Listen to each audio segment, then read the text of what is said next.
ଆପଣମାନଙ୍କର ଆଧାର କାର୍ଡ଼ଟି ହଜିଯାଇଛି କି?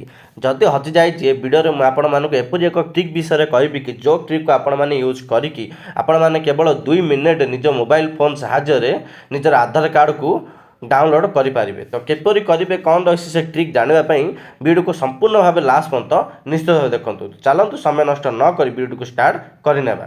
ଆପଣମାନଙ୍କର ହଜିଯାଇଥିବା ଆଧାର କାର୍ଡ଼କୁ ଡାଉନଲୋଡ଼ କରିବା ପାଇଁ ଆପଣମାନେ ନିଜ ମୋବାଇଲ ଫୋନ୍ରେ ଥିବା କ୍ରୋମ୍ ବ୍ରାଉଜରକୁ ଚାଲିଯିବେ। क्रोम ब्राउजर को चलीगला एटी सर्च बार रे आपण मैंने सिंपली टाइप करेंगे UIDAI टाइप करी सर्च करेंगे।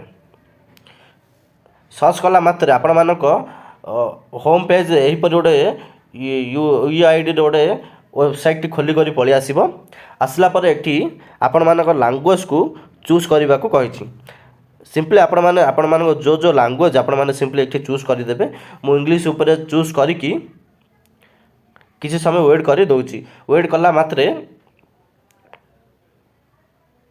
आपण मानक पाखक आउ गोटे पेज खोलिक पलि आसब।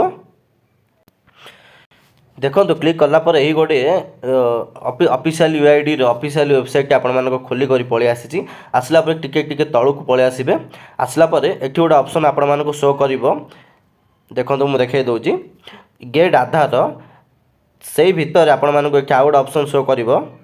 देखंतु मुझे देखे दूची आपण मानक चेक आधार स्टेटस सिंपली आपण माने यही ऊपर क्लिक करेंगे। आर ऊपर क्लिक कला मारे आपण मानक आउ गोटे पेज खोलिक पलि आसब।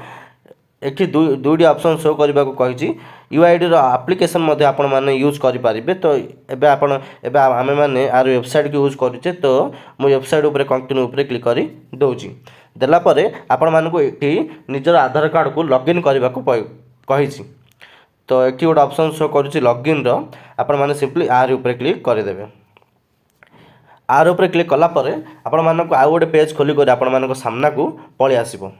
देखो किसी समय लोडिंग नौची। लोडिंग नेला देखो ये आउ गोटे पेज खोलिक आपण मानक आग को पलि आसी एठी आपण मानक निजर आधार कार्ड को मारिबा को पड़ो आधार कार्ड नंबर टी को। तो मुझे मोर आधार कार्ड नंबर टी को मारिक आपण मानक देखाई दूची। तेबे एठी निजर आधार कार्ड नंबर टी को मारला एठी आपण मानक कही साइड देखो गोटे कैप्चर ऑप्शन अच्छी आपण माने सिंपली एथिरे जो जो अक्षर लेखा होईची सिंपली एठी टाइप करी लिखिदेवे। मु आपण मानक देखाई दूची। लिखिला परे देखंतु एठी लॉगिन विथ OTP ऊपर क्लिक करदेवे। लॉगिन विथ OTP ऊपर क्लिक कला आपण मानक आधार नंबर रे जो नंबर टी आपण मानक लिंक थिबो सेथिरे गोटे OTP आसीबो। से OTP टी को आपण माने एठी सबमिट करदेवे मारिकी। तो मु चेक कर दूची आसी कि नहीं। देखो से नंबर OTP टी पलि आसी मु सिंपली से OTP को एठी देखिकी मारी दूची।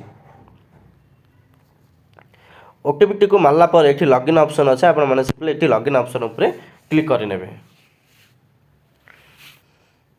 इनवैलिड शो कर दूची। मु आउ थे पुणी थे एठी मारी दूची। देखो आपण माने लॉगिन ऑप्शन ऊपर आपण माने जेमिति क्लिक कर दउचंती आधार कार्ड टी लॉगिन हैला पर अनेक गुडी ऑप्शन आपण मानको एठी शो करि नबो। जेपरि कि आपण माने आधार कार्ड निजर एड्रेस को अपडेट करि पारिबे, आधार कार्ड को डाउनलोड करि पारिबे, आधार कार्ड PVC कार्ड आपण माने मगेई पारिबे किंबा आपण माने निजर डॉक्यूमेंट को अपडेट करि पारिबे। अनेक गुडी एठी ऑप्शन आपण मानको शो करछि किंतु आपण माने एठी डाउनलोड ऑप्शन अछि आपण माने सिंपली डाउनलोड ऑप्शन ऊपर क्लिक कर देबे। डाउनलोड ऑप्शन ऊपर आपण माने जेमिति क्लिक कर दउचंती देखंतु आपण माने पूरा बायोडाटा एठी खोली करी पळि आसीबो जिंदि कि आपण ना डेट ऑफ बर्थ आपण पूरा आधार कार्ड एठी डाउनलोड होई मतलब शो करी दबो। शो कला पर एठी आपण माने तळ गोटे ऑप्शन शो करिवो डाउनलोड आपण माने सिंपली तळ ऑप्शन ऊपर को क्लिक करदेवे। तल ऑप्शन ऊपर आपण माने जेमिति क्लिक कर दउचंती किछि समय वेट करि नेबे। वेट कला मात्रे तेबे किछि समय वेट कला परे आपण मानक आधार कार्ड डाउनलोड होई कि आपण मानक मोबाइल रो फाइल रे सेव होई जिवो। तेबे एही परि भाबर एही प्रोसेस को आपण माने फॉलो करिकि देखंतु एठी डाउनलोड सक्सेसफुल बोली आपको देखा दूँ और ऊपर डाउनलोड हो सारी यहीपरि भाव में आपण मैंने निजर आधार कार्ड को आपण मैंने अति सहजरे निज मोबाइल फोन साहाय्य डाउनलोड करि पारिबे।